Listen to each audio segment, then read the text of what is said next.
At ito na nga guys, andito na kami sa meeting place. Ayan, medyo mataas na yung araw. At medyo malapit-lapit na rin kami doon sa area na pagliliguan namin. Ayan guys, oh. At ito, nag-stop over muna kami dito sa may malilim na bahagi ng bundok. Naantay namin yung mga kasamahan namin. Medyo mabagal sila kasi nga mga senior na. Ayan guys, oh. Dito pinapanood namin yung kabayo nagwawala. Siguro na rin yung bago siya. Ayan, oh. Parang kung makakawala siguro ito, baka hahabulin kami. Kasi iba yung ano niya, iba yung asta ng kabayo. Ayan, oh. Ayan, naninipa siya guys, oh. At ito na yung isa naming senior na kasama. Ayan na siya, si Brad Elmer at ang kanyang OBR. At ito guys, nandito na kami sa first stopover namin. Medyo pahinga kami. At yung nilakad namin ay medyo malayo-layo. Ayan, itinayo na rin ni Brad Alex yung lisan ng mga babae. Kasi nga magpapalit sila ng damit. Kasi nga yung mga suot nila eh sobrang init. Para ma-relax yung katawan bago kami lusong sa tubig. Kasi medyo mahaba-haba guys yung nilakad namin. Almost 2 kilometers din. Kasi nga hindi makababa yung sasakyan dahil sa sobrang lubak. Ang makakadaan lang guys yung yung habal.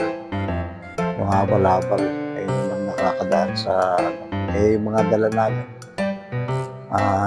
Mga scooter. Kaya hindi obra. And guys, kung pagmamasdan mo, halos wala pang tao dito. Kami palang halos yung nakapunta dito.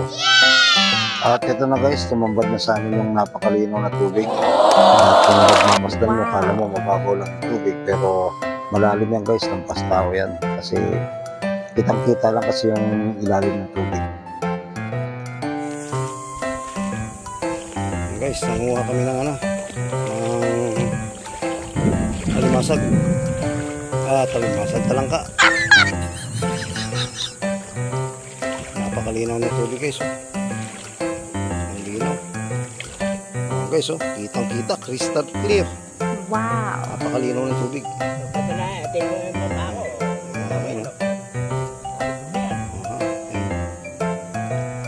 Sa gilid ng bundok yan guys. Kaya lagi natin pangangalagaan yung kalikasan natin para yung sa mga susunod na henerasyon maranasan din nila maligo sa ganitong klaseng ilog. Malinaw. Kasi yung ilog malapit sa metro napakalabo na. Makati na, malangsa. Hindi kagaya dito guys, oh. Napakalinaw ng tubig. Kitang-kita mo yung mga islang lumalangoy.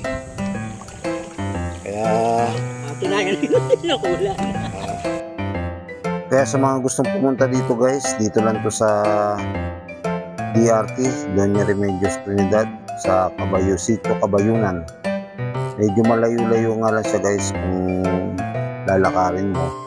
Kasi hindi nga makakarating dito sa bandang ibaba yung mga sasakyan. At isa pa guys, medyo delikado nga sa lalo na kung pupunta rito sa lugar na to, yung may mga edad na tapos may mga ika medyo hindi po sila ubrang makarating dito kasi masyado pong matarik yung yung daan, kaya talagang hihingalin ka. Pero sulit naman guys pagka nakarating ka rito sa baba. Ang problema mo na lang yung paakyat papunta dun kung saan nyo iniwan yung sasakyan.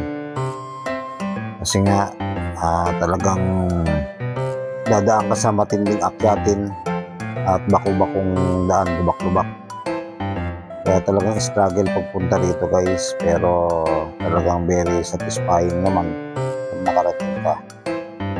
Yun nga, kailangan mo ng at ito na naman guys, bali lunch time na. Nagluto muna kami ng iihawin namin liempo, ulam namin sa pananghalian, para magkaroon naman ng lakas, resistensya at makapagbabad ulit sa tubig. Sinusulit na namin guys yung pagkakataon. At ito nga guys, pinuntahan din natin itong napakalaking bato na kung makikita natin nakahang siya halos kalahati guys ng bato.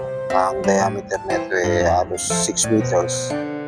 Almost bilog to guys itong bato na to.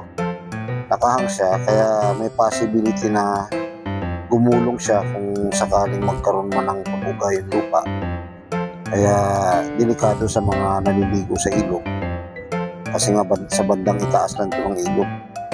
Kaya may possibility magkaroon ng disgrasya kung sakaling umuga yung lupa.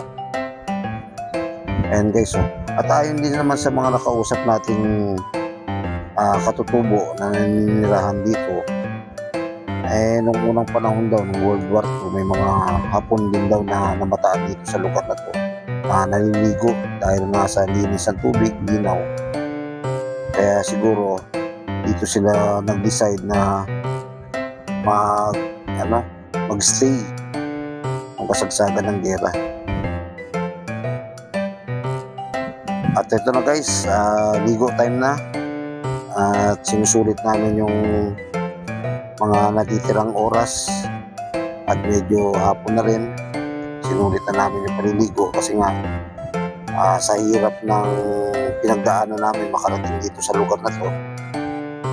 Kaya sinulit na namin guys.